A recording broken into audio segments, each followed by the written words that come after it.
सूखी रोटी खाने वाली देवरानी को मिला शाही खाना खाने वाला ससुराल। सिंपल सी साड़ी पहने, गले में मंगलसूत्र डाले और मांग में सिंदूर लगाए राशि बहुत बड़ी पुश्तैनी हवेली के आलीशान कमरे के किंग साइज बेड पर आलती पालती मार के बैठी हुई गहरी सोच में डूबी हुई थी। क्या करूं, किससे कहूं?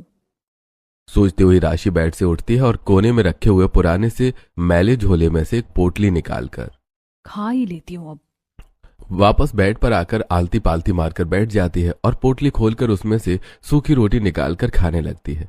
तभी शाही साड़ी और गहने पहने उसकी सास स्वाति और जेठानी अवंतिका कमरे के अंदर आती है और उसे रोटी खाता देखकर, ये क्या देवरानी जी, आप ये सूखी रोटी क्यों खा रही हैं? जेठानी जी, मुझे बहुत भूख लगी थी और मेरी माँ ने ये रोटियां बहुत प्यार से मेरे साथ भेजी थी और मैं इन्हें फेंकना नहीं चाहती। बाहो, अब सूखी रोटियां खाने के दिन गए, अब ससुराल में शाही पकवान खाने के दिन आ गए हैं। हाँ देवरानी जी, हम दोनों आपको उसी के लिए तो बुलाने आए हैं। सूखी रोटी पोटली में बांधकर पोटली टेबल पर रखकर राशि अपनी सास और जेठानी के साथ डाइनिंग हॉल में पहुंचती है और देखती है कि डाइनिंग हॉल भी हवेली की तरह ही आलीशान है।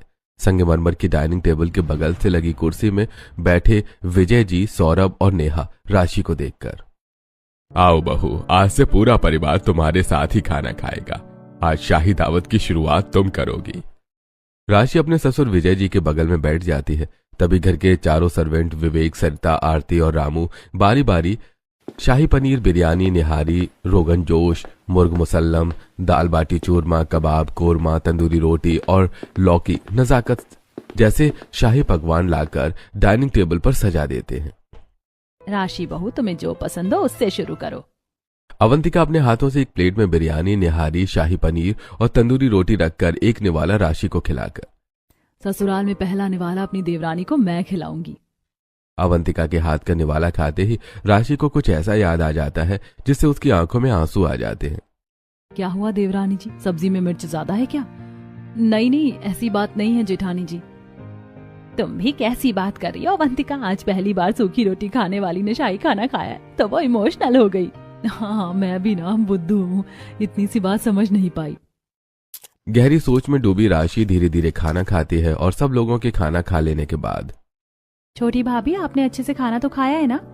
हाँ ननद जी। ठीक है फिर देवरानी जी, अब अपने रूम में जाकर आराम करो, बाकी बातें बाद में हो जाएंगी। राशि हॉल में रूम में आती है और टेबल पर रखी पोटली खोलकर रोटी निकालती है और बेड पर बैठकर खाने लगती है।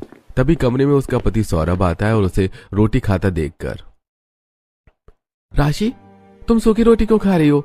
अगर तुम्हें सब लोगों के साथ खाने में शर्मिंदगी महसूस हो रही थी तो कह देती, मैं तुम्हारे लिए रूम में ही खाने की व्यवस्था करवा देता।